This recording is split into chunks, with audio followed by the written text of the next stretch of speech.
Buen día. Por favor. Hola, buen día. Por favor, oficina 6, por favor. Vamos a iniciar la fiesta final de nuestras jornadas de...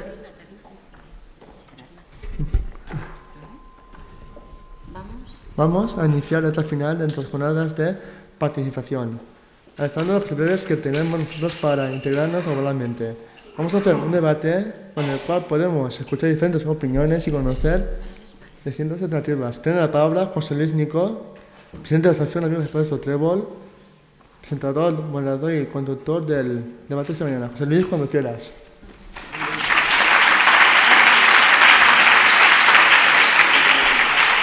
Muchas gracias. Bueno, pues como apuntaba María Emilia, iniciamos la segunda jornada que tiene como aspecto clave este debate que vamos a iniciar ahora, que lleva por título La clave de la integración laboral de las personas con discapacidad. Y tenemos la suerte de contar para ello con dos expertos, dos primeras espadas, diríamos. Si hablásemos en términos futbolísticos, podríamos estar hablando pues algo así como de Messi y de Cristiano Ronaldo, para que nos hagamos una idea. Es decir, de lo que estamos hablando, lo digo por la importancia que tiene el tema que ellos van a desarrollar y sobre todo por su capacidad. Porque, si me permitís que dé una lectura de su currículum, veréis que lo que digo no es ninguna exageración. Borja Jordán de Urríes Vega es salamantino, es doctor en Psicología por la Universidad de Salamanca desde el año 2002 y máster en Integración de Personas con Discapacidad por la misma universidad desde 1995. Finalizó estudios de diplomado en Magisterio en el año 1989 y la licenciatura en Psicología en el año 1992.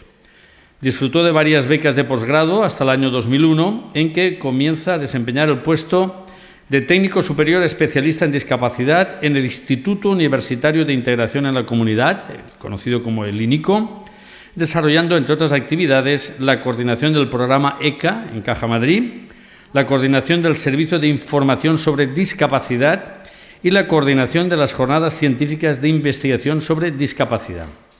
Es también profesor asociado del Departamento de Personalidad, Evaluación y Tratamientos Psicológicos en la Facultad de Psicología de la Universidad de Salamanca. En el campo científico, Borja ha realizado más de 100 publicaciones repartidas entre artículos de divulgación científicos, capítulos y libros, varias de ellas en el ámbito internacional y principalmente centradas en el empleo con apoyo para personas con discapacidad, recibiendo el premio extraordinario de doctorado en la Universidad de Salamanca por su trabajo El empleo con apoyo en España, análisis de variables que determinan la obtención y mejora de resultados en el desarrollo de servicios. Y más recientemente el segundo premio de la categoría de investigación de los Premios Nacionales de Investigación e Innovación AMPANS en 2 ediciones consecutivas por los trabajos Influencia de la protección social y el sistema de pensiones en la actividad y el acceso al empleo de las personas con discapacidad, esto fue en el año 2010, y Estudio comparativo sobre la situación del empleo con apoyo en Europa, en el año 2008. Igualmente ha participado en diferentes proyectos, investigaciones y estudios sobre empleo con apoyo, políticas sociales, desarrollo de sistemas de información sobre discapacidad y otros diversos temas. Ha participado como ponente en diversos foros nacionales e internacionales, entre ellos las últimas conferencias europeas de empleo con apoyo o de la Asociación Internacional para el Estudio Científico de la Discapacidad Intelectual, imparte docencia en programas de máster de varias universidades y en el programa de doctorado del INICO. Ha desempeñado la vicepresidencia de la Asociación Española de Empleo con Apoyo, de la que es miembro desde 1998, y ha participado como representante español en la Unión Europea de Empleo con Apoyo, siendo miembro de su comité directivo. Ha sido también coordinador del programa ECA, como decía, de Caja Madrid, de ayudas para el empleo con obra social, gestionado por el INICO. Este es breve resumen del currículum de Borja Jordán de Urríes Vega, que es uno de nuestros dos ponentes. Y Salvador Martínez Cardeña, que es nacido en Arjona, en Jaén, aunque vive en Marbella, que no es mal sitio para vivir, dicho sea de paso.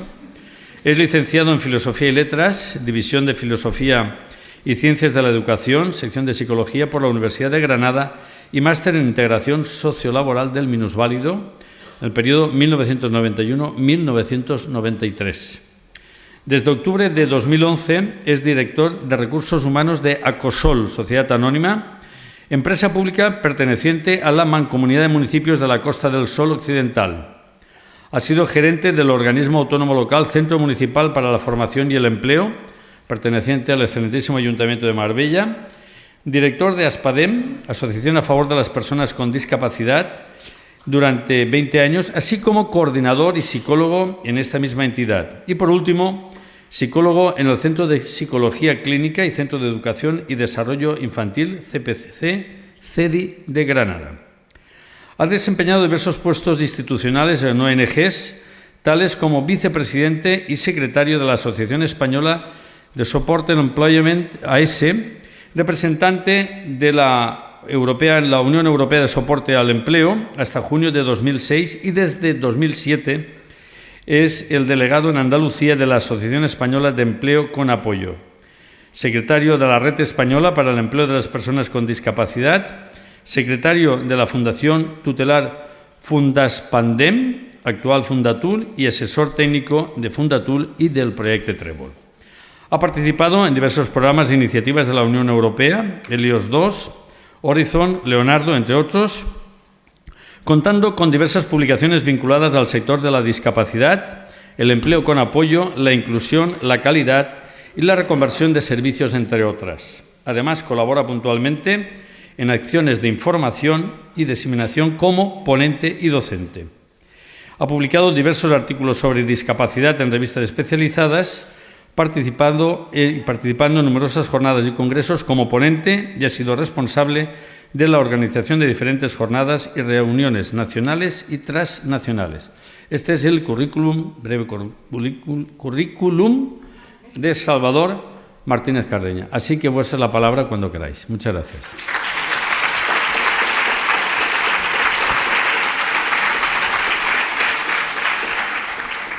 Sí. Si nos enchufáis. Muy bien. Vamos a ver, solo aclarar. Los que sois más mayores recordaréis el programa de La Clave que dirigía y presentaba José Luis Balbín. Nosotros tenemos nuestro Balbín particular, que también es José Luis, y que va a ser el que nos modere. Y nosotros, Salvador y yo, somos la película. Somos la película. Somos lo que va a suscitar el debate que hagamos después. Nosotros lo que vamos a pretender en este rato es tratar de crear cuestiones, de cuestionarnos sobre puntos que consideramos fundamentales en el tema del empleo y de iluminar desde nuestra reflexión con alguna respuesta y con algún dato. Y a partir de ahí esto es libre para todos. Eso es lo que vamos a hacer. Bien. Bueno, antes que nada, buenos días Valencia, buenos días Valdalbaida, buenos días Trébol, buenos días Teniente. Estamos encantados de poder estar aquí con vosotros y vamos a intentar participar en esta experiencia o en este experimento vinculado a simular la clave. Bien, en primer lugar, la primera cuestión que nos planteamos es, y está ahí reflejada la primera pregunta, ¿podemos prescindir de las personas con discapacidad en el mundo del empleo? Está puesto en interrogación porque la opinión, por nuestra parte, es que eso no es una interrogación, es algo que afirmamos. Es decir, ahora mismo los datos, la información que tenemos, nos dicen que estamos prescindiendo de las personas con discapacidad en el mundo del empleo. Claro, nos preguntamos, ¿estamos realmente en un enfoque de derechos? ¿Se está desarrollando adecuadamente la Convención de la ONU? ¿Pasamos? Hay un artículo 27 que de forma bastante clara, hasta esta fecha todavía podía haber o dar lugar a confusión, determina que las personas con discapacidad deben tener opciones a un trabajo libremente elegido en entornos laborales que sean abiertos, inclusivos y accesibles. Pero claro, ¿cuál es la panorámica de la discapacidad con la que nos encontramos? ¿Cuál es el esquema de cualquier empresa que quisiera participar en el sector de la discapacidad tendría que darse cuenta dónde está interviniendo. Y la situación con la que nos encontramos es que la inmensa mayoría de las personas con discapacidad en edad laboral son inactivos. ¿Eso qué quiere decir? Pues que ni tan siquiera buscan o acceden al empleo. Hay 40 puntos de diferencia en tasa de inactividad, de acuerdo con encuesta de población activa, entre las personas con discapacidad y sin discapacidad. Inactividad. Ahora nos daremos preguntar por qué. El resto que queda, parados, es decir, aquellos que buscan empleo y no lo encuentran, hay 5 puntos de diferencia de más paro o de más tasa de paro entre las personas con discapacidad y sin discapacidad. Es decir, que también tenemos y tienen menos posibilidad de encontrar empleo. Pero hay otro dato que en su momento resaltó cuando se buscó estandarizar la información que los países dan a Eurostat sobre discapacidad. Y es que del total de personas que persigan algún tipo de pensión, por buscar alguna de las posibles causas de inactividad, el 90,5% son inactivos, es decir, ni tan siquiera buscan empleo, ni ellos ni sus familias. En el tema de escolarización, casi el 98% están escolarizados, de los cuales el 78% en escuela ordinaria y un 19% en colegios específicos. Hay que saber también que de las personas atendidas en toda España, especialmente las personas con discapacidad intelectual y otro tipo de discapacidades asociadas, aproximadamente 35.000, datos de 2008, están atendidos en centros, están situados, ubicados, posicionados allí, en centros, los cuales el 65% no son entidades públicas, sino pertenece al sector, es decir, a las asociaciones que presumiblemente por principios están defendiendo su posibilidad o su capacidad para estar insertas. Si nos encontramos también con otro tema, no existen servicios de tránsito según demanda en los servicios educativos, por lo tanto también las personas se encuentran no preparadas. Pero es que además las que se encuentran no preparadas, inactivas, quizá paradas, se encuentran atendidos en servicios asistenciales en otro lugar, con lo cual dando lugar a cierta o una intensa invisibilidad. Y por último, puede ser que se encuentren en ningún sitio, con la familia simplemente, y digamos, intentando aguantar el tipo hasta que la dependencia ya lo haga como ineludible y nosotros los llamados que se encuentran entretenidos, de alguna forma, en el mientras tanto. Ese es el panorama con el cual nos encontramos. Entonces, mi respuesta o el posicionamiento es que realmente es una afirmación, es decir, sí, señores, son inactivos, están en paro y como mucho están atendidos en centros de día. Los costes de la exclusión, lógicamente, son onerosas porque en el fondo están costando dinero, es decir, no se está aplicando los fondos a la posible inclusión. Y el estar incluido generaría la posibilidad de devolver algo en impuesto al Estado. Pasemos a la siguiente. Esto viene unido, por el contrario, si todos queremos que haya inclusión, la Convención lo dice, la Constitución lo dice, la LIRMI en el 82 también pregonaba cuál debiera ser el derecho al empleo y demás. ¿Qué está pasando? ¿No será que quizá se dice algo y no coincide con lo que hacemos o con lo que pensamos? Y bueno, ¿y quién tiene que pensar sobre nosotros, sobre las personas con discapacidad?